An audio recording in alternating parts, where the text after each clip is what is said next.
इनमें ताला लगाओ, ताला। और खुद को जीने के लिए जिंदा हो तो मरो, चिल्लाओ मत। और अगर चाहते हो कि तेरे मरने के बाद तेरी मस्जिदों के मीनारे सलामत रहे, तेरे मरने के बाद तेरी औलादें महफूज रहें, तेरे मरने के बाद तेरी कब्रों पर सड़क न बने, तो मत 3 टाइम खाओ, 2 टाइम खाओ। मत मकानों में टाइल्स मार्बल लगाओ, कच्ची जमीन पे सो जाओ, सुला दो। कोई जरूरत नहीं एसी की। ताड़ के पंखे से बाप दादा ने जिंदगी बिता ली। जी जी बेशक। उसी पैसे को बचाकर अपनी औलादों को पढ़ा दो।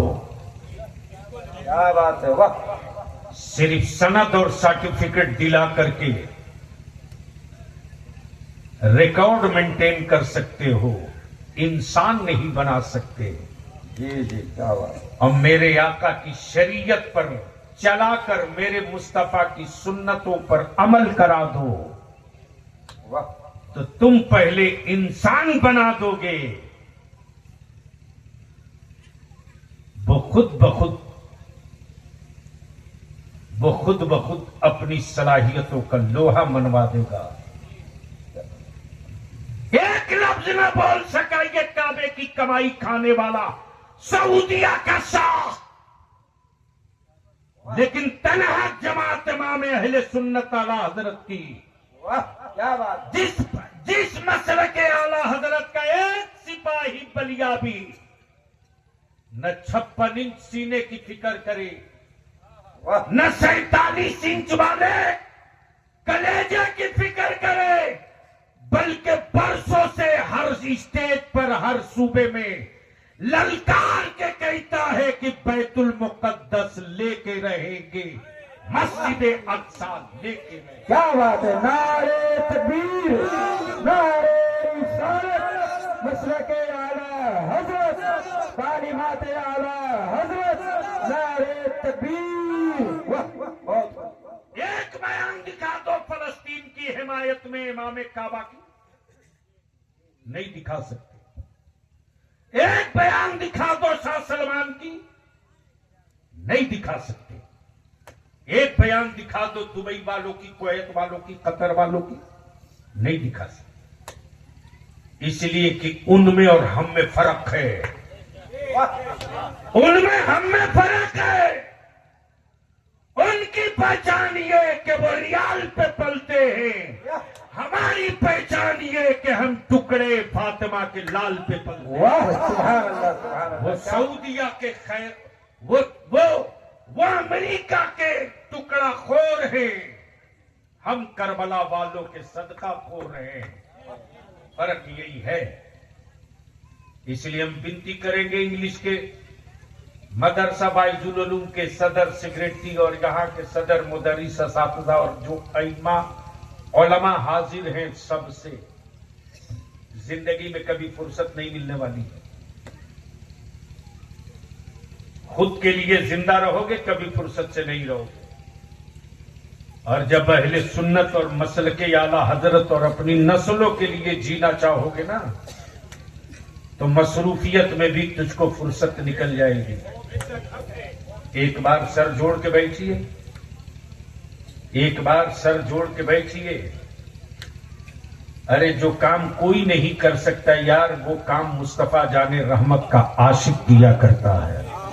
बेशक। एक बार बैठने में क्या दिक्कत है।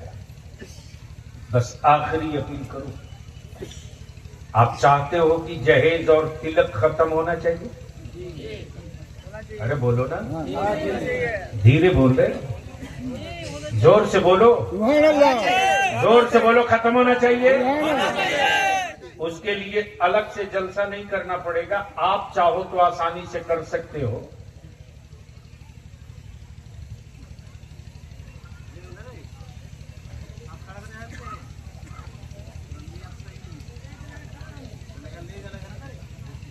दो मिनट बोल ले बाबू।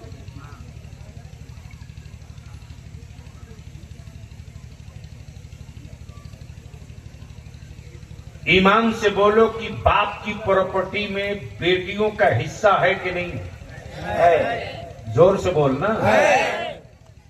कितना बाप अपनी बेटी को अपनी प्रॉपर्टी में हिस्सा देता है?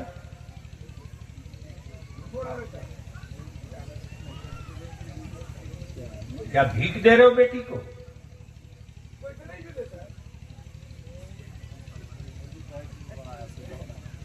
बेटियों का हक मारने वाला इस्लाम का हक देने चला है। अरे वो बाप कैसा जो अपनी बेटी का हक मार दे?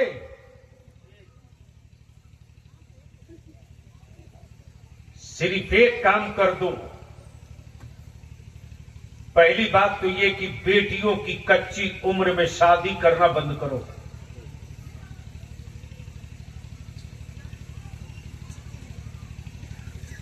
तेरे पास पड़ोस में जहेज के लालची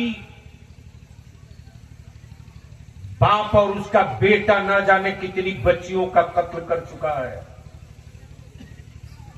इदारे शरिया का एक विंडो बना रहा हूं, छोड़ूंगा नहीं। कम से कम 2 स्टेट में तो मैं इंची टेप से नाप कर हिसाब लूंगा। बिहार में मैंने शुरू किया है, अभी कई लोग गए, आए थे लोग कि बलियावी साहब किसी तरह कोई रास्ता निकालिए। मैंने कहा 7 माह से पहले तो बेल होने नहीं दूंगा, जाके बोल देना जो बिगाड़ना होगा बिगाड़ लेगा। अरे रिश्ता मांगने नहीं जाना पड़ेगा बेटी का। जैसे ही पता चलेगा कि फला साहब की बेटी को उसके बाप की प्रॉपर्टी में इतना बिगहा खेत मिलेगा, जो इतने लाख की मिल्कियत है, तो लड़का पागल है कि 5 लाख रुपया और एक बुलेट मांगेगा?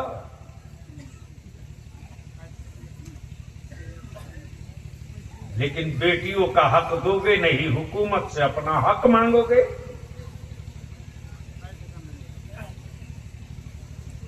पूरी दुनिया में इस्लाम यूं ही नहीं पहुंचा। इस्लाम को पढ़ने के बाद जमाने ने कहा इससे अच्छा कोई मजहब नहीं हो सकता। बेशक न्याय वाले मजहब का नाम इस्लाम है, इंसाफ वाले मजहब का नाम इस्लाम है, मुरव्वतो दरगुजर वाले मजहब का नाम इस्लाम है। भारत की पार्लियामेंट में 2005 में कानून बना कि बाप की प्रॉपर्टी से बेटियों को हिस्सा मिलेगा, लेकिन कौनैन के आका रहमत आलम नूर मुजस्सम मुहम्मदुर रसूलुल्लाह सल्लल्लाहु अलैहि वसल्लम ने 1450 बरस पहले मक्के में ऐलान कर दिया, हुक्मराना तुम कानून बाद में बनाओगे, ये मुस्तफा के इस्लाम का निजाम है कि बाप की प्रॉपर्टी में बेटों का हिस्सा है तो बेटियों का भी हिस्सा है। बेशक है। तो बेटियों का हिस्सा देना शुरू कर दो। दामाद तलाशने की नौबत नहीं आएगी। और लड़के वाले की कोठी हवेली देखकर अपनी बेटी रुखसत मत करो। छप्पर मिले भेज दो, खपड़ैल मिले भेज दो। बस ये देखो कि इस छप्पर के नीचे शराबी न हो, मुस्तफा का आशिक हो, बेशक नशाखोर न हो, सदकाखोर हो, शराब पीने वाला न हो, मुस्तफा पर सलाम पढ़ने वाला हो। सुभान अल्लाह।